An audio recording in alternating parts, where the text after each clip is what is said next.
Olá, olá, bem-vindo ao canal Cripto SA. Meu nome é José e eu estou aqui mais uma vez para falar com você sobre criptomoedas. Dessa vez sobre o Ethereum, basicamente, que para quem passou por isso, eu passei infelizmente, né? Teve aí em um só dia, né, uma variação de porcentagem de 27% para baixo e depois, né, de atingir este fundo aqui, ó, no mesmo dia, né, já teve uma variação de volta de 33% para cima, mas por que não dizer, né, dos últimos 3 dias do fundo para o topo aqui, 30%, né? Então, veja só, isso aqui já houve aí alguns influenciadores e notícias dizendo que, na verdade, essa aqui foi uma das maiores fraudes do mundo das criptomoedas dos últimos tempos, sendo até mesmo maior em termos das liquidações que foram causadas do que quando tivemos o estouro aí da FTX e outros escândalos, como por exemplo da Terra Luna. E Ethereum está agora então na base de um canal descendente, cuja a probabilidade maior é de rompimento para cima, ou seja, de onde está agora até o topo do canal, Ethereum fará um movimento aí basicamente de 20%, sem contar com o alvo, né, deste movimento, cujo principal, assim, fazendo aqui um alvo baixo para o ativo, né? Se atingirmos este alvo, né, Ethereum chegará aí a mais ou menos $3.800, um movimento de 40% aí no médio prazo, para os próximos 1, 2 meses, certo? Diria até no máximo 3 meses. E nós temos alguns elementos a contar para examinar aqui a situação de Ethereum, né? Se utilizarmos, por exemplo, a ferramenta simples da Fibonacci aqui, ó, deste último topo, deste último fundo, perdão, para este último topo aqui, ó, nós temos dois topos aqui, né? Temos topos de 4.093, $4.107. Utilizando esta Fibonacci simples, nós vemos que a Ethereum agora se assenta em um excelente suporte aqui na casa dos $2.680 e que até mesmo no tempo gráfico semanal, né, não houve nenhum fechamento do tempo gráfico semanal abaixo desse patamar, né, desde novembro do ano passado, né? No novembro de 2024, nós passamos diversas semanas acima desse patamar, né? Ficamos também algumas semanas aqui acima dos $3.268, que a meu ver é o patamar de catalisação, de perpetuação de alta, né? Mas este aqui é um valor chave para que Ethereum permaneça, né, em seu movimento de alta.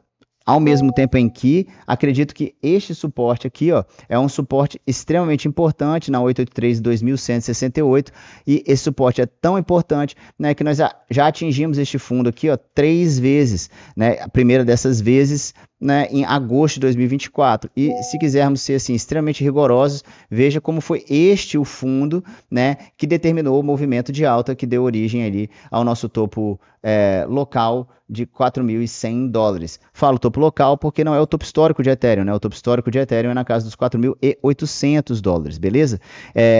Tendo dito isso, se nós vermos o estocástico lento, por exemplo, ó, vemos que Ethereum aqui está com o estocástico lento como o Bitcoin. Está aqui com o estocástico lento que ainda tem um certo espaço para manutenção de correção, né, no médio e longo prazo, né, mas que ao mesmo tempo também já está próximo de chegar em seu fundo, já está numa área de sobrecompra. E se nós formos ver aqui o RSI, né, observando o RSI atentamente, percebemos que a região de resistência aqui, ó, é $2.797, né, $2.797, e se Ethereum conseguir ultrapassar $2.797, que por sinal, né, é um valor próximo aqui do Golden Pocket, né, certamente, né, a gente estará declarando o suporte semanal aqui acima da área bearish, né, dando aí a possibilidade do ativo conseguir fazer um movimento de repique de alta. Veja só que no diário aqui, ó, este patamar é um patamar que está sendo bastante seguro aqui, né? Está sendo bastante seguro e veja como estamos em uma região de bastante sobrevenda aqui para Ethereum, né? E veja como o estocástico no diário, que já é o médio prazo, a gente já está tratando aqui de 1, 2 meses, um mês eu diria, né? Está em região de sobrevenda, ou seja, uma compra de Ethereum nesse momento, lembre-se que isso não é aconselhamento financeiro, mas uma compra de Ethereum nesse momento aqui não seria um movimento irracional, né? Por parte de um investidor cuidadoso até mesmo, tá? E tendo dito isso, né, nós temos agora mais duas Fibonacci para observar. Primeiramente, eu vou colocar aqui uma linha de tendência de baixa, né, que é o que eu acho que o ativo vai explorar mais uma vez aqui, né, numa tentativa de retomada, né. Primeiramente é isso, né, que é a linha basicamente que fez a cunha que eu havia desenhado aqui anteriormente, essa cunha aqui, ó, né? Essa aqui é uma cunha ou um canal descendente, né? E cunhas, esse aqui seria uma cunha descendente expansiva ou esse canal descendente, são, como eu disse anteriormente, repito, né, figuras gráficas que tendem a romper para cima. E digo mais, aqui Ethereum tem um cluster de resistência no diário, que é este cluster aqui, ó, um cluster que está basicamente entre os valores de, vou colocar aqui na cor laranja, entre os valores de 2835 e 2983, né? Então veja só como Ethereum está de fato tentando estabelecer, né, um fundo aqui em 2.680 dólares, ao mesmo tempo em que tem essa resistência aqui, né, que acredito eu, ó, veja só, de 2.797 a resistência semanal de médio e longo prazo, né, até este valor de 2.900, né, nós temos uma resistência expressiva aqui, né, e se essa resistência for de fato vencida, teremos uma grande possibilidade de que o ativo perpetue esse movimento de alta. Veja só como é exatamente aqui 2.797, né, que nós temos como resistência inicialmente, tudo bem?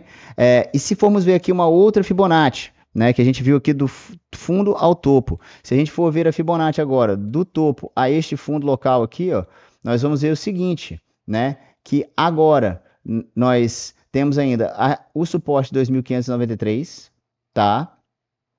E temos a resistência aqui dentro desse cluster de 2.882. O que eu quero dizer com isso? Apesar disso aqui ser um Golden Pocket, né, se a gente fizer, por exemplo, um movimento rápido, como esses movimentos que vocês viram que ocorrem aqui, para os 2.589, isso não seria muito assustador, não seria um absurdo, né? Estaria ainda dentro do escopo do possível, né? Como uma região de suporte que ainda estaria, inclusive, dentro desse canal descendente ou dessa cunha descendente expansivo, como você quiser chamar, né? E ainda daria a possibilidade do ativo fazer pelo menos, né, uma valorização de pelo menos aqui 50%, né? 50%, porque acredito eu o seguinte, diante de um movimento como esse, né, a gente iria basicamente tentar reexplorar, né, os últimos topos, né, para fazermos aí um topo duplo, né, e diante desse topo duplo, podemos de fato ter uma rejeição mais severa para o ativo. Isso se, né, não houver uma perpetuação do movimento de alta por alguma catalisação de notícia, né, por fora, externa, que faça com que o ativo e todo o mercado cripto se movimentem. Tá? Então, acredito eu que, apesar disso não ser aconselhamento financeiro, Ethereum está em uma posição extremamente favorável, principalmente porque, se vermos aqui o par Ethereum-Bitcoin, né, vemos que este par chegou em uma situação na qual, além de estar perto aqui do patamar do Golden Pocket Macro, né, está também em uma cunha descendente expansiva, como vocês podem observar, né, e de dentro dessa cunha descendente expansiva está em um valor extremamente raro, né, de ser encontrado. Foi encontrado aqui em 2020 pela última vez este valor do Ethereum em relação ao Bitcoin, né? E isso tem basicamente quase 5 anos, né? Aqui a gente está tratando o quê? De dezembro de 2020, então tem 4 anos basicamente que Ethereum não chega a este valor em relação ao Bitcoin. E se assim for, se assim formos observar, né, apesar de ter perdido aqui esse suporte do 03217, Ethereum ainda tem uma possibilidade diante deste padrão gráfico aqui de fazer um movimento em direção a essa aresta superior. Com isso, né, Ethereum se valorizaria de onde está agora em relação ao Bitcoin cerca de 63%. Né? De modo que se o Bitcoin se valorizasse 20%, nós teríamos 63% a mais de valorização do Ethereum em relação à valorização do Bitcoin. Quero dizer com isso que Ethereum está em um ponto de compra extremamente curioso, né? E para aqueles que gostam do ativo, apesar das questões que estão acontecendo agora dentro da Fundação Ethereum, né, é um momento importante de acumulação de Ethereum. Beleza? Então, espero que esse vídeo tenha sido útil para vocês e nos vemos no próximo vídeo. Isso não é aconselhamento financeiro, mande isso para as pessoas que você gosta, que você acha que podem curtir este conteúdo. Tá? Estamos em um momento bastante crucial no mercado de criptomoedas. Ademais, Até a próxima e é isso.